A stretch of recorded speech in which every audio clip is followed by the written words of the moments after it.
अस्सलामुअलैकुम वरहमतुल्लाहि वबरकातुहू। मैं हूँ नावल निगार शमा परवीन मरियम और आप देख रहे हैं मेरे जिन्नाती तिलिस्मी नावल का 35वां एपिसोड परछाई। तो चलिए देखते हैं कि अब आगे क्या होता है। दुर्वेश अजीज़ बख्तियार वो सच पता चलने के बाद खामोशी से शहंशाह शहरयार को देखने लगा और उसने सोचा कि शायद ये सही वक्त नहीं है शहंशाह शहरयार को इस सच्चाई के बारे में बताने का। और वैसे भी आगे भी तो यहाँ बहुत कुछ राज खुलने वाले हैं। उसके बाद वो शहंशाह शहरयार को सब कुछ बता देगा। और वो चारों काफ़ी देर से बारिश के रुकने का इंतज़ार कर रहे थे और उस मूसलाधार तेज़ बारिश को देखकर लग रहा था कि बस अभी कुछ देर में बारिश होकर रुक ही जाएगी। मगर अब शाम से रात होने को आ रही थी और बारिश की तेज़ी में पहले से और भी ज़्यादा इजाफा हो गया था।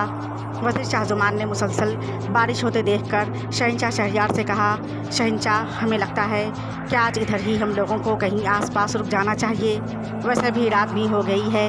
शहंशाह शहरयार ने इधर उधर देखा और कहा, शायद आप सही कह रहे हैं शाहज़ुमान। और उसने फिर दुर्वेश अजीज़ बख्तियार से पूछा, उस्ताद मोहतरम साहब आपकी क्या राय है, यहाँ इस वक्त रुकना कैसा रहेगा?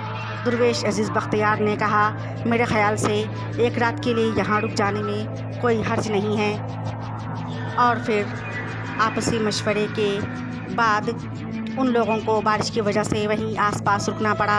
आसिया बेगम के ससुर असवद हयात उन लोगों के मशवरे पर ही राज़ी था, क्योंकि वो अब जिन्नात शहंशाह शहरयार से यह भी नहीं बोल सकता था कि आप लोग हमारी हवेली में आज रात रुक जाए, क्योंकि उसकी खुद की ही गलती की वजह से अब उस हवेली पर जिन्नात शहंशाह शहरयार की हुकूमत थी और उसके नज़दीक अब उस जिन्नात शहंशाह शहरयार से अपनी हवेली वापस लेना उसके लिए बहुत मुश्किल ही नहीं बल्कि नामुमकिन था।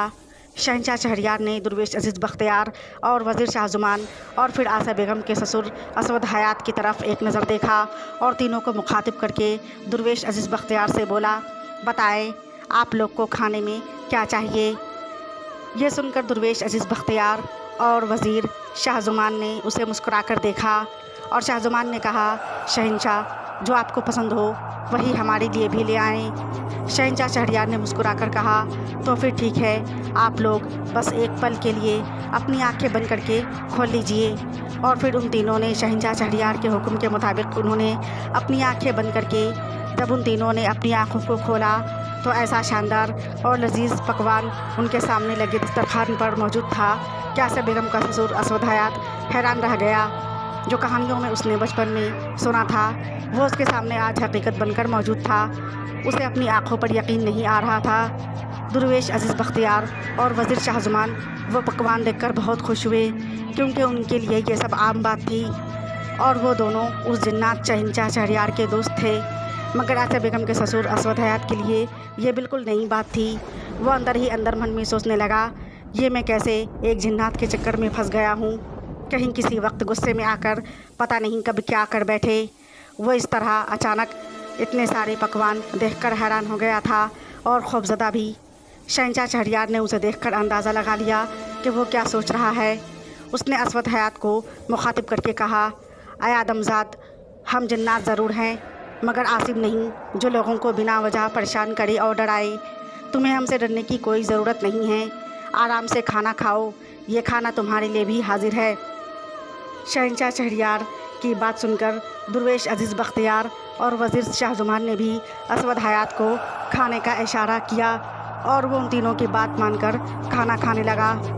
वो लोग जिस जगह पर बैठे हुए थे उसके चारों तरफ जिन्नात शहंशाह शहरयार ने एक चादरनुमा कोई चीज़ हाथ के तिलिस्मी इशारे से घेर दिया, जिससे अब पानी के छींटे उन्हें नहीं भिगा सकते थे।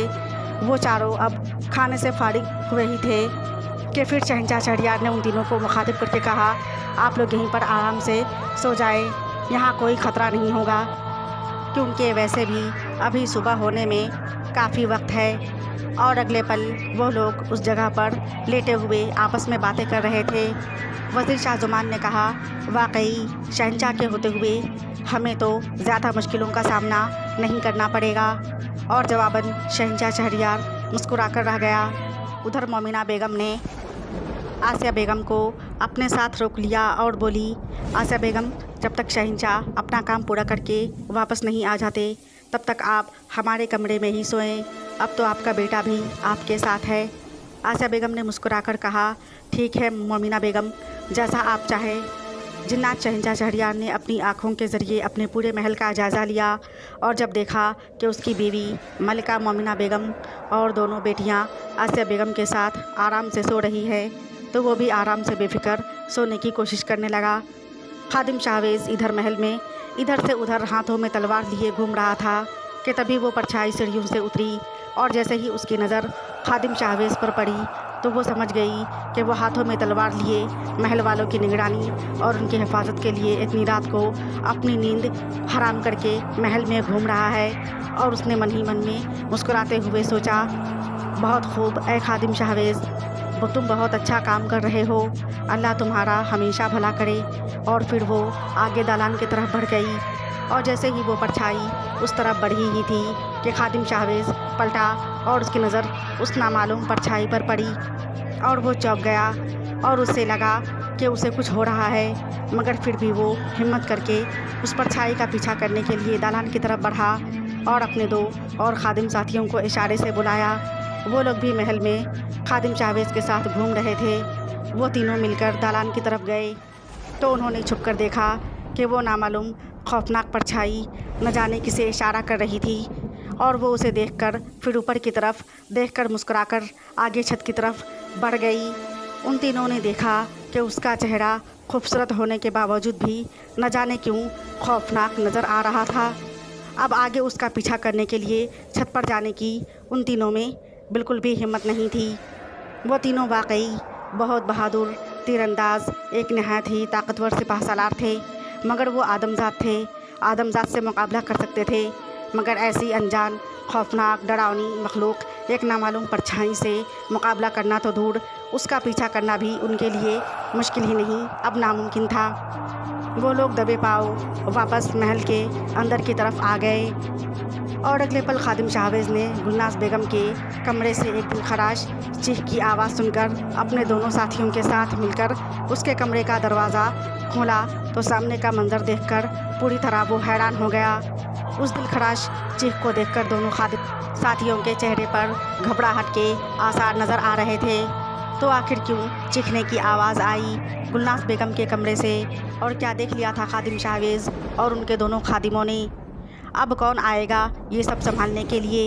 ये जानने के लिए देखिए नेक्स्ट एपिसोड नेक्स्ट टाइम। तब तक के लिए अल्लाह हाफ़िज़, शुक्रिया।